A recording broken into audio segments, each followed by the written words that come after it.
So friends, see that this is the buccopharyngeal membrane and this is the cloacal membrane, and you know that buccopharyngeal membrane and cloacal membrane are the two regions that remain bilaminar even after the formation of the three germ layers, ectoderm, mesoderm, endoderm. That means in these two regions intraembryonic mesoderm is absent.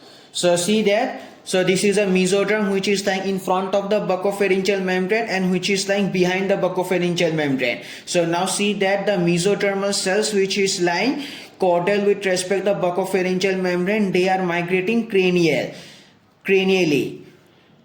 As a result, you can notice that in this mesoderm which is lying in front of the buccopharyngeal membrane and coelom will develop, that is intraembryonic coelom. So see that due to migration of mesodermal cells caudal to buccopharyngeal membrane cranially, intraembryonic coelom has been formed.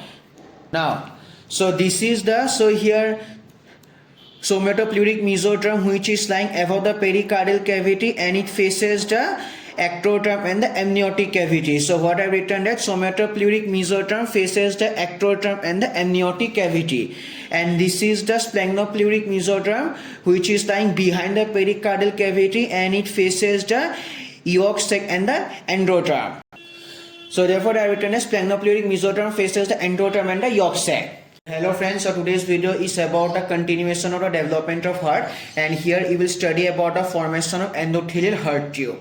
So first of all, as you have already understood that the pericardial cavity and intraembryonic coelom both are same, and I have already explained that this somatopleuric mesoderm, that is blue color, is a somatopleuric mesoderm which is lying above the pericardial cavity and it is facing amniotic cavity and the ectoderm, whereas that this yellow colored portion is the splangnopleuric mesoderm and this splangnopleuric mesoderm is facing yolk sac and the endoderm, as I have already mentioned here. So you can see. So now, so let's discuss further. So here that this is the somatopleuric mesoderm and this is the splangnopleuric mesoderm, this is the pericardial cavity. Now here see that in the splangnopleuric mesoderm, so here that is new cells are arising and that new cells are what basically angioblastic tissue, and here see that, and later that this angioblastic tissue leads to the formation of endothelial heart tube in the splangnopleuric mesoderm layer. Now since this region, now that is splangnopleuric mesoderm will do the formation of heart in future, so therefore that this region is now known as cardiogenic area, and also and in this region basically all the blood vessels which supply blood to the heart will also develop. So therefore that this region containing splangnopleuric mesoderm and the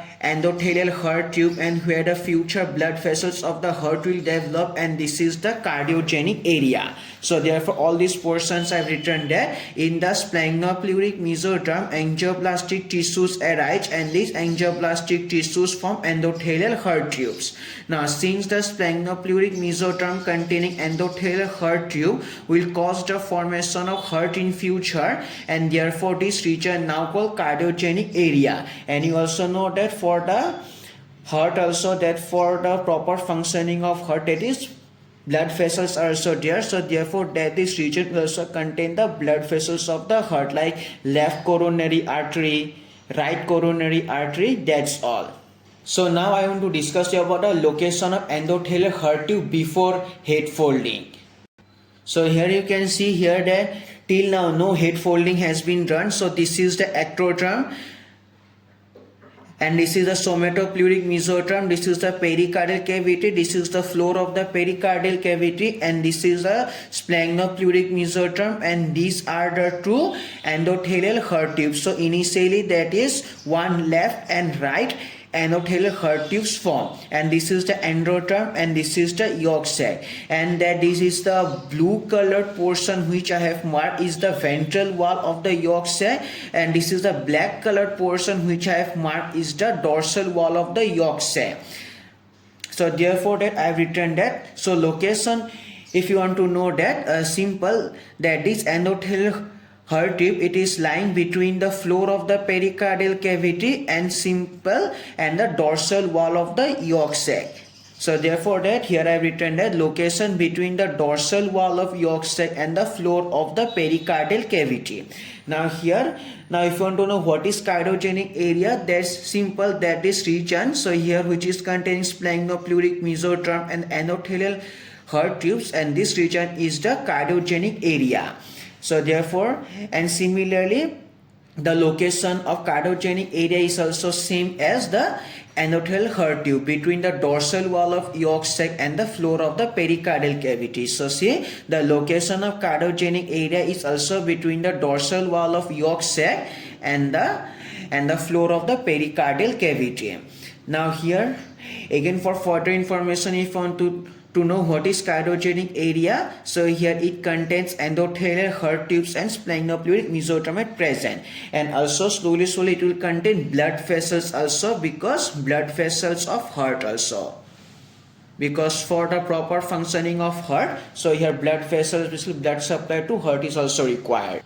So friends, before discussing further, I am going to revise you again about the head fold. So here you can see that this is the condition of the embryonic disc before the head fold. So you can see that before the head fold, that this pericardial tube and the buccopharyngeal membrane location, that this buccopharyngeal membrane lies caudal with respect to pericardial tube, and the pericardial tube lies cranial, and also, and this is the whole yolk sac. So this is the condition before the head fold. See that after the head fold, you can see that this pericardial tube lies caudal with respect to buccopharyngeal membrane, and a tube is formed which is lined by this endoderm, and that tube portion which lies between the developing brain and the pericardial tube is the foregut.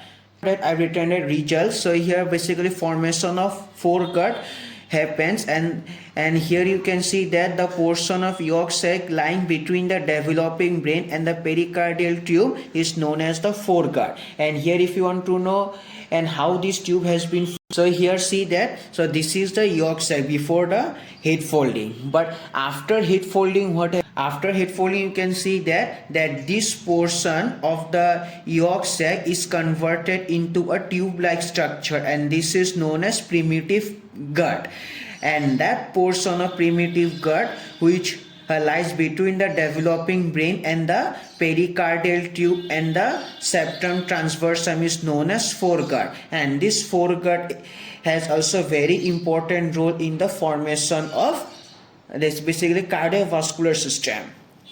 So therefore that I have written that after head fold, that is one of the most important thing, that is the foregut formation happens. So now here you can see that this is the ventral side and this is the dorsal side.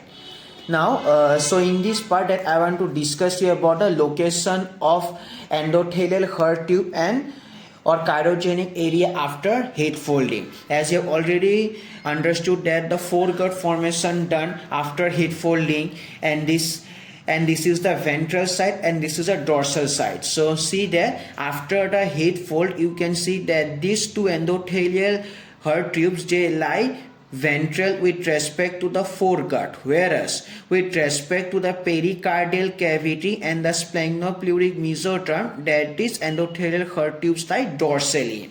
So therefore that I have written after head folding, the endothelial heart tubes lie dorsal with respect to the splenopleuric mesoderm and pericardial cavity, whereas the endothelial heart tubes lie ventral with respect to the foregut. So now this is the same, but immediate after the head folding you can see that the two heart tubes, left and right heart tubes, fused, and this results in the formation of a single heart tube. Now here again that this endothelial heart tube is lying, so here between the foregut and the pericardial cavity and a splenopleuric mesoderm, and this foregut lies dorsal with respect to endothelial heart tube, whereas this splenopleuric mesoderm and pericardial cavity are lying ventral with respect to the endothelial heart tube. Therefore here I have written that fusion of the two endothelial heart tubes done, and also you can remember the ventral and the dorsal structures present with respect to endothelial heart tubes. So now here see that So this is the initial diagram. So see that this endothelial heart tube does not cause any invagination into the pericardial cavity region. But now about the invagination of the endothelial heart tube. So now see that this endothelial heart tube, so here is causing invagination into this pericardial cavity region. As a result, that this sphygmopleuric mesoderm is now converted into a thick-like structure, basically myoepicardial mantle. So see, so that this is the yellow colored portion is the sphygmopleuric mesoderm, but and this is a condition before invagination, but after invagination you can see that is after invagination there is sphygmopleuric mesoderm converted into myoepicardial mantle. So therefore I written that the fused heart tube invaginates towards the pericardial cavity region, and due to this sphygmopleuric mesoderm forms a thickened-like structure called myoepicardial mantle, or simply you can remember that is sphygmopleuric mesoderm converted to myoepicardial mantle. So let's discuss after the complete invagination of the endothelial heart tube. So you can see here that so this is the invagination is being done.